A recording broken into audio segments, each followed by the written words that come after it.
Picture this: a basketball arena built to hold 17,000 people. The lights are on, the music is playing, the players are warming up. And then, 2 hours before tip-off, one name disappears from the lineup card. Just one name. And within minutes, something strange starts happening in the stands. Seats that were full a night ago are empty tonight. Not a few seats, not a handful. Entire sections, sitting there, untouched, like the crowd simply changed its mind and walked out before the game even began. This isn't a story about a boycott. It's something stranger than that. It's a story about what happens when one single human being becomes so valuable to a business that her absence alone can be measured in thousands of missing fans, in ticket prices crashing overnight, in a league office quietly nervous about what happens if she ever decides she's had enough. Her name is Caitlin Clark, and this is the real story of the empty seats. To understand why one 24-year-old point guard can empty out an entire arena just by sitting on the bench in street clothes, you have to go back. You have to go back before the jerseys, before the record deals, before the Nike commercials and the ESPN specials, and the arenas selling out a full year in advance. You have to go back to a gym in Iowa, where a skinny kid with a killer instinct and a longer-range three-point shot was quietly turning college basketball into something it had never been before. Caitlin Clark grew up in West Des Moines, Iowa, the kind of place where high school basketball games draw a few hundred people if the team is good. She was the kid throwing full-court passes nobody else her age could even imagine, let alone execute. By the time she committed to the University of Iowa, people who followed women's college basketball closely already knew her name. But nobody, not her coaches, not her teammates, not the network executives who scheduled her games in the smallest available broadcast windows, had any idea what was about to happen. Because within a few years, Caitlin Clark didn't just become a great player. She became a phenomenon. She became the kind of athlete who makes people who have never watched a single minute of women's basketball suddenly clear their Saturday afternoon. She broke the NCAA's all-time scoring record, for men or women, a record that had stood since 1970. She dropped 41 points in a Final Four game with a chip on her shoulder and a nation watching. Her college games started outdrawing NBA games on the same networks. Ticket prices for Iowa road games shot up by hundreds, sometimes thousands, of percent. Stadiums that had never sold out for women's basketball suddenly couldn't fit everyone who wanted in. And then came the moment that changed everything. April 2024, the WNBA draft. The Indiana Fever, a franchise that had spent years near the bottom of the league, both on the court and in the stands, selected Caitlin Clark with the first overall pick. What happened next was not gradual. It was not a slow build. It was immediate and it was massive. Season ticket sales for the Fever, a team that had been struggling to fill a fraction of its arena, exploded.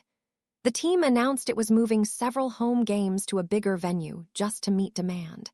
Road games sold out the moment it was announced Clark and the Fever were coming to town. Teams that had never once needed to think about capacity limits suddenly found themselves scrambling to add seats, to move games to NBA arenas, to figure out logistics nobody in the league office had ever had to plan for. By the end of her rookie season, Caitlin Clark hadn't just changed the fortunes of one franchise. She had rewritten the financial reality of an entire league. Television ratings for WNBA games featuring Clark shattered records that had stood for decades. Merchandise sales spiked so dramatically that her jersey became, by some measures, the best-selling jersey in the history of the league almost overnight. Attendance across the WNBA, not just for the Fever, but league-wide, climbed to numbers nobody had seen in over 20 years. She didn't just bring fans. She brought a different kind of fan.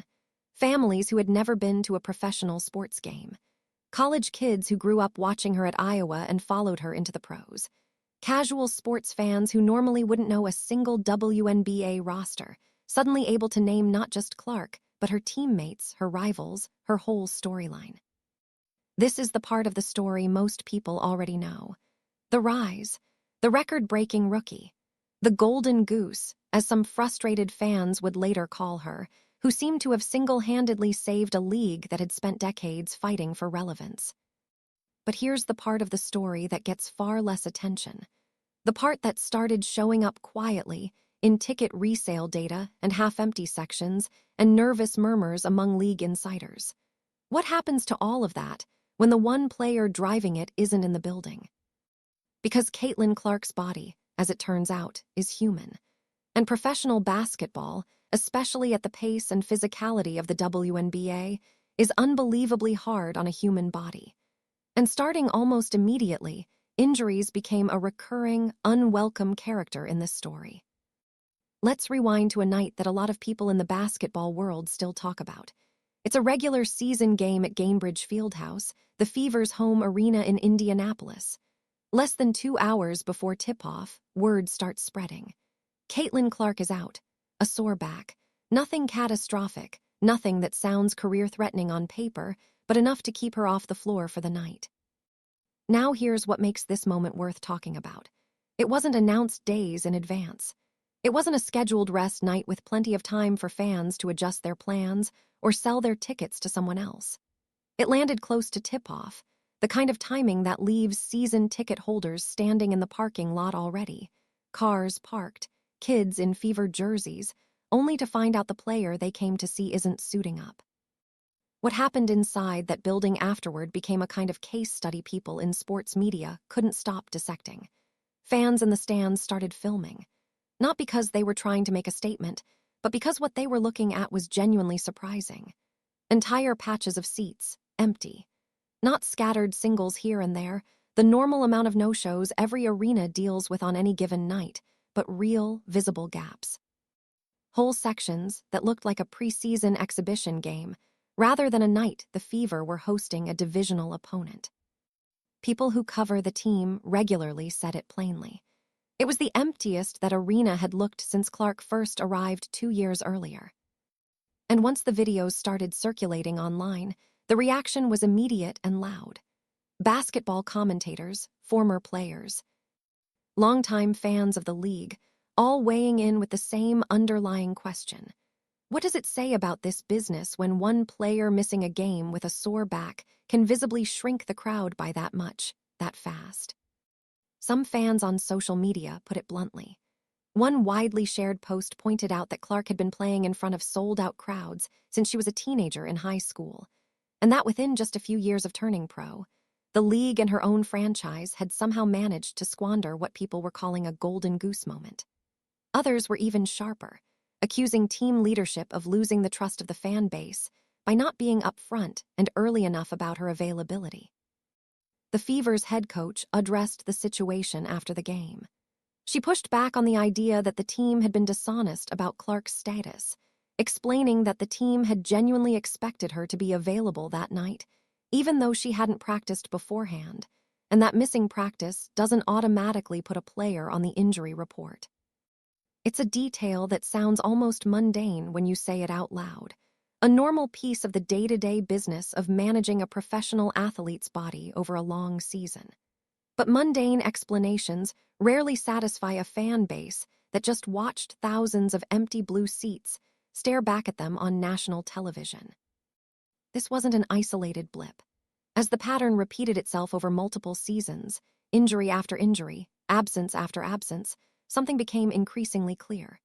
When Caitlin Clark plays, Fever games sell out, resale prices spike, and the building hums with the kind of electricity only a genuine box office draw can generate.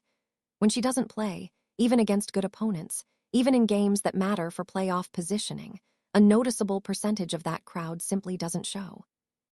One detailed breakdown of the numbers from a season where Clark missed extended time with a quad injury paints the picture with real clarity.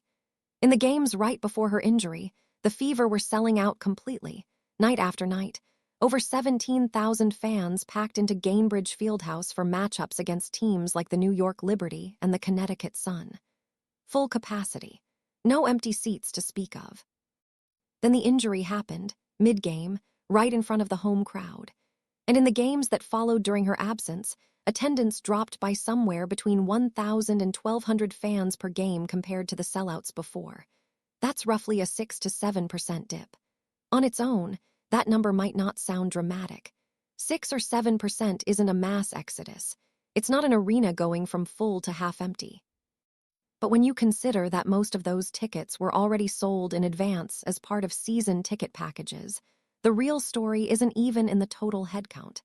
It's in what happened underneath the surface, in the secondary ticket market, where fans buy and resell tickets closer to game day. Within 48 hours of the injury being announced, resale prices for upcoming Fever home games didn't just dip. They collapsed. Prices fell somewhere between 50 and 70% almost overnight. Premium seats, the kind that had been listed for over $100 when fans expected to see Clark play, dropped to under $30 once it was confirmed she'd be out. Think about what that actually means. A ticket that someone was willing to pay over $100 for, specifically because Caitlin Clark might be on the floor that night, became worth less than a third of that price the moment her name came off the roster. That's not a boycott. Nobody organized a protest.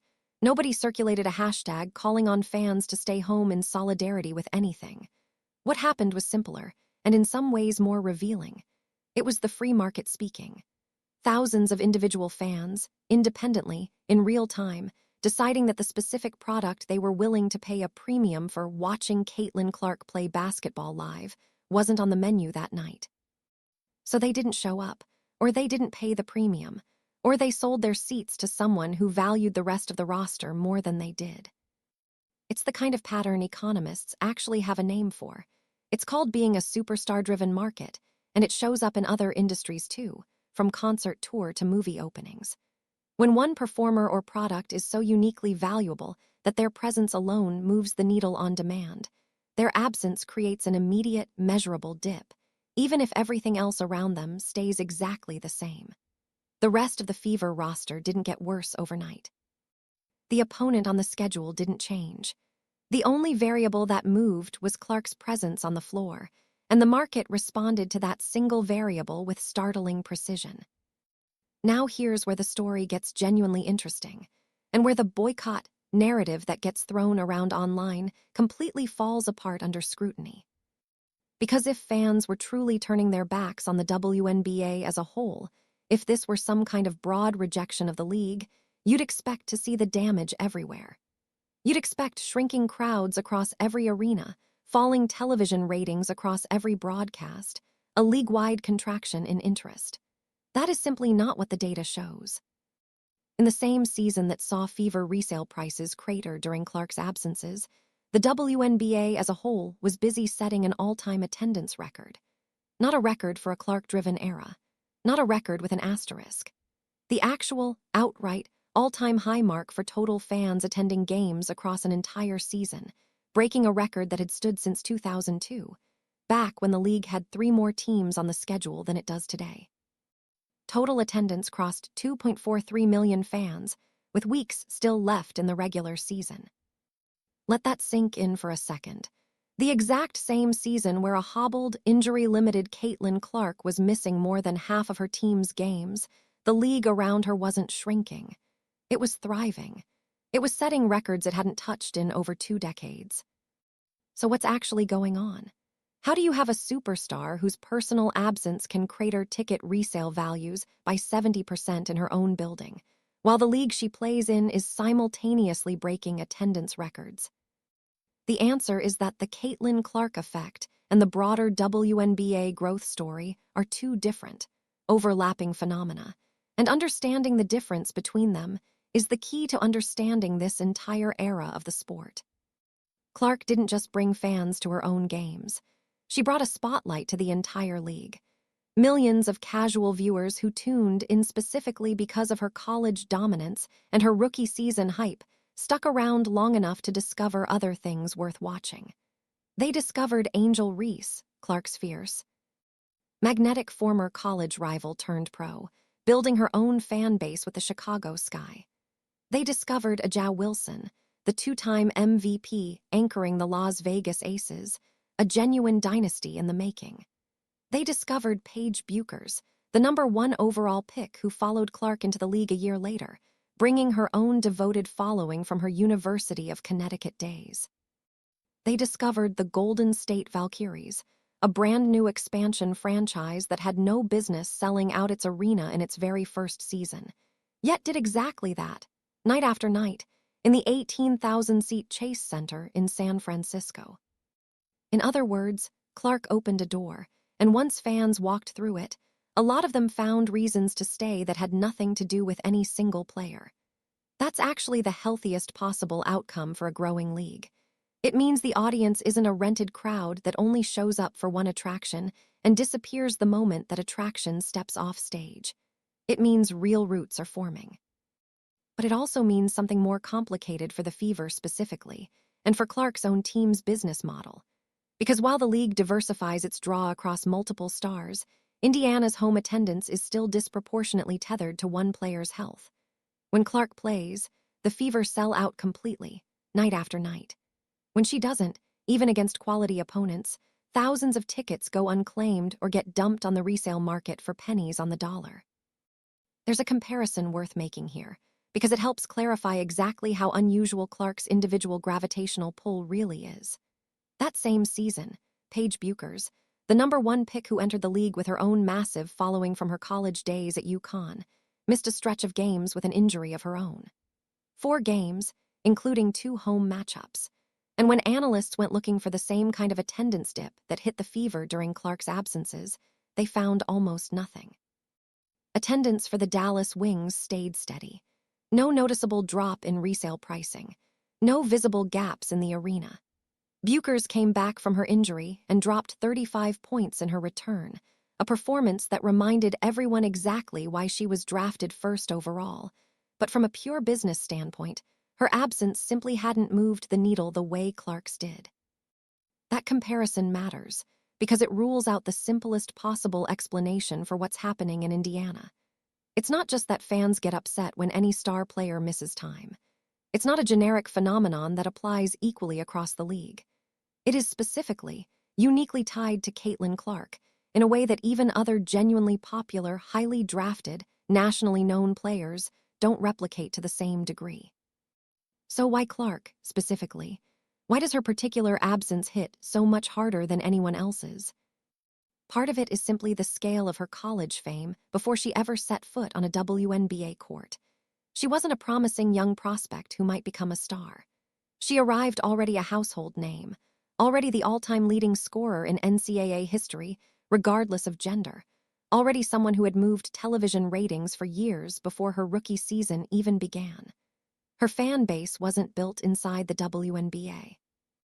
It was imported wholesale from college basketball, a fan base numbering in the millions, many of whom had one specific reason for tuning in: her. Part of it is her actual style of play, the logo threes, the full-court outlet passes, the competitive fire that translates unmistakably even to viewers who have never watched a possession of basketball in their lives. She is, in the truest sense, appointment viewing. Fans don't just want to see the Fever win. They want to see her do things that look impossible. And part of it, uncomfortably, is a dynamic that a number of commentators and columnists have pointed to directly, arguing that the league itself has, at various points, treated its single biggest attraction with a strange lack of urgency, even outright hostility. One columnist put it in particularly blunt terms, describing Clark as undeniably the best thing to happen to the WNBA in its entire history, and questioning why the league so often seemed to treat its most valuable asset shabbily, rather than protecting and elevating her. That same piece pointed to physical roughness directed at Clark on the court from opposing players, a level of contact that critics argued crossed the line from competitive defense into something closer to targeted aggression, and noted that the league's disciplinary response was, in the eyes of many fans and analysts, inconsistent at best. There was also the strange spectacle of all-star voting, where fans and media overwhelmingly ranked Clark near the very top of their ballots among guards, reflecting exactly the kind of box office popularity we've been tracing through the ticket data, while a vote conducted among her fellow players placed her far lower down the list. That gap, between how the public values her and how some of her peers seem to value her, became its own subplot in the ongoing conversation about her place in the league. None of this is to say the WNBA is doing something wrong on purpose, or that there's some grand conspiracy against its most famous player. Leagues are complicated organizations with dozens of competing priorities. Legacy players who built the league over decades, and understandably want their contributions recognized too, competitive dynamics on the court that don't always map neatly onto marketing considerations off it. But from a pure business lens, the tension is real and well documented. You have a single athlete whose presence or absence can be tracked, almost like a stock price, in real dollars, in resale ticket percentages, in television ratings, and the institutions around her haven't always seemed to grasp, or perhaps haven't always agreed on, just how central she has become to the entire commercial engine of the league. Let's go back to that Gainbridge Fieldhouse crowd for a moment, because there's a detail worth sitting with. The fans who showed up that night, the ones who filled the seats around the visible gaps, weren't complaining about the Fever's roster or the level of competition on the floor. They came because they're genuine fans of the sport, of the team, of basketball itself. The empty seats weren't a statement from them. They were the absence of a different kind of fan entirely. The ones who bought tickets specifically, exclusively, because of one name on the roster, and who simply didn't feel the same pull to attend once that name wasn't playing.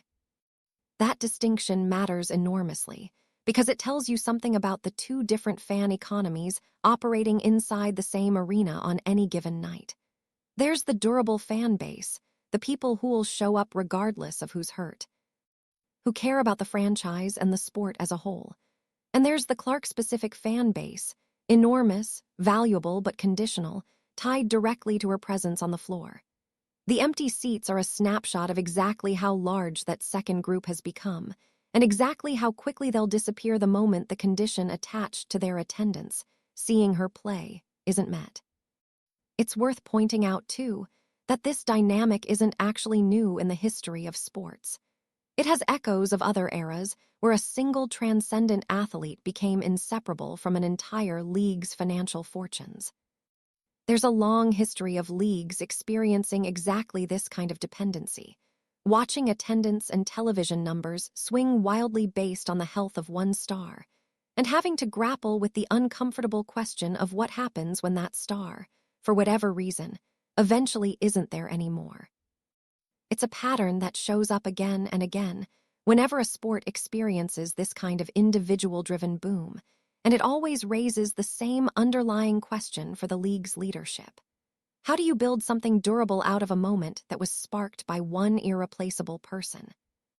The WNBA, to its credit, does appear to understand this challenge, even if the empty seat headlines suggest otherwise. The league's broader strategy over the past 2 years has clearly been to use the attention Clark generated as a launching pad for other stories. Expansion into new markets like the Bay Area with the Valkyries, aggressive promotion of rising stars like Reese, Buchers, and a wave of talented rookies entering the league on the heels of Clark's own draft class. A dramatically expanded television footprint, with games now airing on major national networks in windows that would have been unthinkable just a few years earlier. All of this represents an attempt, a largely successful one if you look at the overall attendance numbers, to widen the base of the pyramid, so that the whole structure doesn't collapse the moment its most famous face needs a night off. And yet, the empty seats keep coming back, night after night, whenever Clark's name comes off the injury report. Because building a broader base doesn't erase the specific, concentrated value of a genuine phenomenon. It just means the league as a whole has other things to fall back on, even while individual arenas, particularly the Fevers, remain acutely, visibly exposed to the health of one 24-year-old's body. There's an emotional layer to all of this too, one that doesn't show up cleanly in ticket sales spreadsheets, but matters just as much to the people actually living through it. Imagine being Caitlin Clark for a moment. Imagine knowing, every single time your body sends you a warning sign, a sore back, a tight quad, a nagging ache that any other athlete in any other sport might play through without a second thought, that your decision to sit or play doesn't just affect your own body and your own season. It ripples outward, instantly, into ticket resale markets, into television ratings, into the mood of an entire fan base, into headlines calling your own franchise's leadership incompetent or dishonest. That's an extraordinary amount of pressure to carry, and by her own account, it weighs on her. In a conversation on a podcast hosted by a retired WNBA guard, Clark talked openly about how difficult it's been to navigate the responsibility she feels, saying she's committed to attending every road game no matter what, even the ones she can't play in, because she feels a genuine sense of obligation to be present for her team and for the fans who show up expecting to see her. It's a small, human detail buried inside an enormous business story, a reminder that behind every data point about resale prices and attendance percentages, there's a young athlete trying to manage both an injured body and the outsized expectations of an entire industry riding on her health. So where does that leave us? Is the WNBA in trouble? Are fans really turning their backs on the league, the way some of the more sensational headlines would have you believe?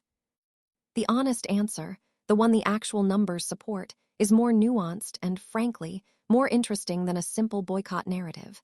The league is not shrinking. It is growing, by nearly every meaningful metric, faster than it ever has in its 30-year history. Attendance records that stood for over 2 decades have fallen. Expansion franchises are selling out their inaugural seasons. Television deals have exploded in value. A whole new generation of young stars, many of them drafted in the years immediately following Clark's arrival, are building their own individual fan bases that don't depend on any single player. But within that broader growth story, there is a real, measurable, and genuinely fascinating phenomenon happening specifically around Caitlin Clark. Her presence on a basketball floor remains, even years into her career, one of the single most powerful demand drivers in all of professional sports, capable of moving ticket resale prices by 70% in less than 48 hours. Her absence creates a visible, camera-ready void that no amount of league-wide growth statistics can fully paper over, because thousands of fans in that specific building on that specific night made a specific decision not to show up without her. Both of these things are true at the same time. The WNBA is winning, and Caitlin Clark's health remains its single most important variable, the one factor that can turn a sold-out fortress of an arena into a building with visible gaps in the stands within the span of a single injury report.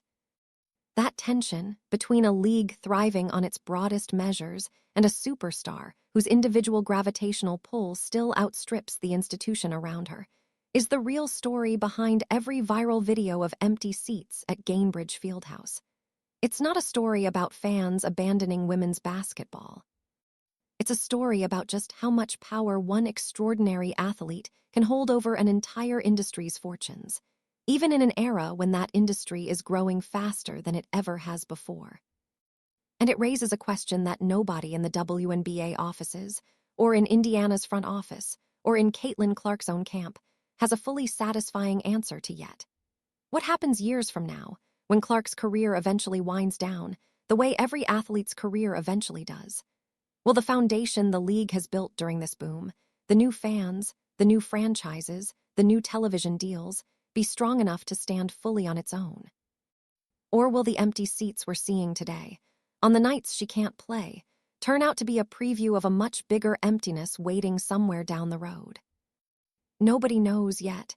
Not the league executives crunching the attendance numbers, not the fans filming those half-empty sections on their phones, not even Clark herself. Still just 24 years old, still writing the early chapters of a career that has already reshaped an entire sports business model twice over. What we do know is this: every time her name comes off that lineup card, an entire arena feels it, instantly, unmistakably, in a way that few athletes in the history of professional sports ever have. And every time she steps back onto that floor, the seats fill right back up, the resale prices spike again, and the building remembers exactly why, in a league finally enjoying its best years ever, one 24-year-old from Iowa remains the single most important variable in the entire equation. That's not a boycott. That's the real, complicated, genuinely remarkable story of what happens when one athlete becomes bigger than the game itself.